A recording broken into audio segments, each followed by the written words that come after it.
आखिर बाबा साहब को लोकसभा में जाने से किसने रोका? जो कांग्रेसिया देश के कांग्रेस की सरकार 1947 के बाद जब देश में सरकार में आई तो 1989 तक बाबा साहब डॉक्टर भीमराव अंबेडकर जी को लोकसभा में जाने से रोका।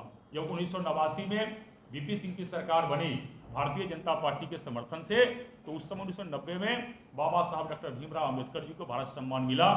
जो कांग्रेसिया के पीछे आज बिहार में खड़ा है, जो कांग्रेस पार्टी ने बाबा साहब भीमराव अंबेडकर को आजीवन अपमान किया, लोकसभा में जाने नहीं दिया, भारत रत्न से सम्मानित नहीं किया, उसके पीछे बिहार के अंदर कौन खड़ा है? वही आरजेडी, लालू प्रसाद यादव जी के पार्टी, और वही जदयू आज खड़ा है उनके पीछे।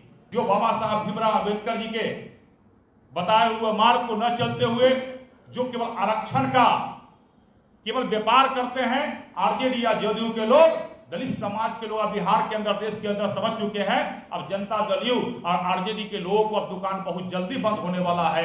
बाबा साहब डॉक्टर भीमराव अंबेडकर जी, जिस व्यक्ति ने देश को संविधान दिया, उनके परिनिर्वाण दिवस मनाने का कार्य भीम समागम का कार्यक्रम तय भारतीय जनता पार्टी के द्वारा है। हम सबों के बीच में इस 7 तारीख मिलन हाई स्कूल मैदान में 11 बजे में भारतीय जनता पार्टी के द्वारा बाबा साहब डॉक्टर भीमराव अंबेडकर जी, जिस व्यक्ति ने देश को संविधान दिया, उनके परिनिर्वाण दिवस मनाने का कार्य भीम समागम का कार्यक्रम तय भारतीय जनता पार्टी के द्वारा है। इसमें पूरे बिहार से हजारों की संख्या में बाबा साहब को मानने वाले लोग इस कार्यक्रम में शिरकत करेंगे। और भारतीय जनता पार्टी बिहार के अंदर जिस प्रकार से अभी जनता दल योग के द्वारा बाबा साहब के ऊपर एक कार्यक्रम किया गया, मेरा केवल इतना ही है कि आज भारतीय जनता बाबा साहब का सच्चा मार्ग पर चलने वाला कौन है? बाबा साहब का किसने अपमान किया? और जो अपमान किया, जो पार्टियां बिहार और देश की, वो आज कहाँ है? जब सही बताए शिवेश भाई ने, आखिर बाबा साहब को लोकसभा में जाने से किसने रोका? जो कांग्रेसिया देश के कांग्रेस की सरकार 1947 के बाद जब देश में सरकार में आई तो 1989 तक बाबा साहब डॉक्टर भीमराव अंबेडकर जी को लोकसभा में जाने से रोका। बाबा साहब डॉक्टर भीमराव अंबेडकर जी को भारत रत्न के सम्मानित भी नहीं लेने दिया। जब 1989 में वीपी सिंह की सरकार बनी भारतीय जनता पार्टी के समर्थन से, तो उस समय 1990 में बाबा साहब डॉक्टर भीमराव अंबेडकर जी को भारत सम्मान मिला। और जिस विषय की चर्चा शिवेश भाई जी ने कर दिया, बाबा साहब डॉक्टर भीमराव अंबेडकर जी हम सबों के आदर्श थे। वो कहा करते थे, समाज जब तक समाज के अंतिम पंक्ति में बैठे हुए लोगों को विकास नहीं हो जा सकता है, तब तक विकसित राष्ट्र की हम कल्पना नहीं कर सकते हैं। आज केवल ये बात है कि बाबा साहब डॉक्टर भीमराव अंबेडकर जी के द्वारा हुआ जो बताया हुआ है, समाज के अंतिम पंक्ति के लोगों को विकास, तो केवल मैं ये पूछना चाहता हूँ, बिहार और देश के अंदर समाज के अंतिम पंक्ति में बैठा हुआ लोग कौन है? वही बाबा साहब भीमराव अंबेडकर जी के अनुयायी हैं। चाहे हम सब अनुसूचित जाति समाज के लोग हो, पिछड़ा समाज के लोग हो, पिछड़ा समाज के लोग हो, गरीब समाज के लोग हो, चाहे किसी भी समाज के लोग हो, जो समाज के अंतिम पंक्ति में बैठा हुआ लोग है, उसके द्वारा उसका विकास देश का यशस्वी प्रधानमंत्री नरेंद्र मोदी जी के द्वारा सैकड़ों जनहितकारी, लोकहितकारी, कल्याणकारी योजनाओं के माध्यम से बाबा साहब भीमराव अंबेडकर जी का जो अधूरा सपना था, उस अधूरा सपना को देश के यशस्वी प्रधानमंत्री नरेंद्र मोदी जी के द्वारा पूरा किया जा रहा है। एक दूसरा, आज देख रहे हैं कुछ विरोधी पार्टियां यह कहते हैं कि भारतीय जनता पार्टी संविधान विरोधी है, कभी कहेगा कि भारतीय जनता पार्टी आरक्षण विरोधी है। वैसे लोगों से मैं बताना चाहता हूं, भारत के राष्ट्रपति का पद और भारत का, बिहार का, किसी भी राज्य का गवर्नर का पद वो आरक्षित नहीं होता है, वो भारतीय संविधान में एकल पद होता है। भारतीय जनता पार्टी जब सबसे अटल बिहारी वाजपेयी जी देश के प्रधानमंत्री बने, तो उस समय भी राष्ट्रपति के पद पर एक मुस्लिम का बेटा एपीजे अब्दुल कलाम जी को राष्ट्रपति बनाया।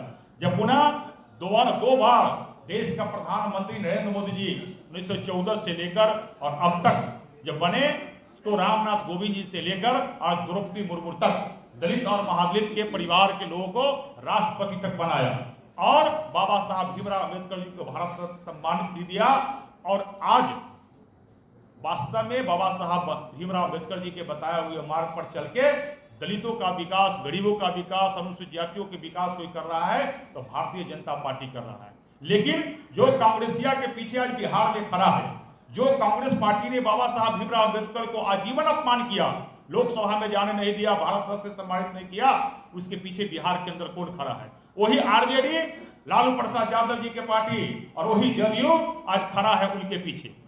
तो जब बाबा साहब भीमराव अम्बेडकर जी को जो कांग्रेस परिवार के लोगों ने लोकसभा में जाने नहीं दिया, उसके पीछे आज खड़ा बिहार की पार्टियां आज बाबा साहब भीमराव अम्बेडकर जी को अनुयायी बनती है। वो इससे लोगों को शर्म करना चाहिए। और जो जिस प्रकार से बिहार विधानसभा में बिहार के मुख्यमंत्री नीतीश कुमार जी के द्वारा दलितों का अपमान किया जा रहा है और जिस प्रकार से महिलाओं का अपमान किया जा रहा है, वही बिहार विधानसभा के माध्यम से भी हम लोगों ने इस बात को रखा था, विधायक होने के नाते जो अनुसूचित जाति के समाज है बिहार के अंदर, जिनका जो सरकारी कर्मचारी पदाधिकारी है, उसको बिहार सरकार ने एक साजिश के तहत प्रमोशन में आरक्षण को बंद कर दिया है। जबकि कहता है कि प्रमोशन में आरक्षण, आखिर जब सबको आपने प्रमोशन में आरक्षण दिया तो दलित समाज के लोगों को आपने प्रमोशन में आरक्षण क्यों नहीं दिया? क्या आप कहते हो जो बाबा साहब डॉक्टर भीमराव अम्बेडकर जी के हम सच्चे अनुयायी हैं, उनके मार्ग पर चल रहे हैं? और बिहार के अंदर लाखों दलित परिवार को लोग जेल में है, जो बिहार सरकार कई विषय पर गरीबों को जेल में डाल रहे हैं। इसलिए मैं केवल इतना ही आज के प्रेस वार्ता के माध्यम से मैं यही बताना चाहता हूं आप सबों का, जिस 7 तारीख के दिन पूरे बिहार से हजारों की संख्या में बाबा साहब भीमराव अम्बेडकर जी के मानने वाले लोग, हम सब लोग वहां आ रहे हैं मिलर हाई स्कूल के मैदान में। और उस दिन तय हो जाएगा कि भारतीय जनता पार्टी ने जो बाबा साहब भीमराव अम्बेडकर जी के बताए हुए मार्ग पर चलकर अम्बेडकर को मानने वाला लोगों को जिस प्रकार बिहार और देश के अंदर मान सम्मान दिया है, इसका एक पुरोधा, उसका एक कार्यक्रम तय होगा। और जो लोग यह कहते हैं कि आरक्षण खतरे में है, वैसे लोगों को धिक्कार है। कि जब तक देश में गरीब का बेटा, अति पिछड़ा का बेटा नरेंद्र मोदी देश के प्रधानमंत्री है, तब तक किसी माई के लाल का दम नहीं है कि बाबा साहब भीमराव अम्बेडकर जी के दिया हुआ संविधान को खतरा पहुंचा देगा, आरक्षण पर कोई उंगली उठा देगा। लेकिन ये चीज जरूर हो जाएगा, जो बाबा साहब भीमराव अम्बेडकर जी के बताए हुए मार्ग को न चलते हुए जो केवल आरक्षण का केवल व्यापार करते हैं, आरजेडी या जदयू के लोग, दलित समाज के लोग बिहार के अंदर, देश के अंदर समझ चुके हैं। अब जनता दल यू और आरजेडी के लोगों को अब दुकान बहुत जल्दी बंद होने वाला है। ये 7 तारीख के दिन तय कर देगा मिलर हाई स्कूल के मैदान। इसी के साथ आप सबको बहुत बहुत धन्यवाद।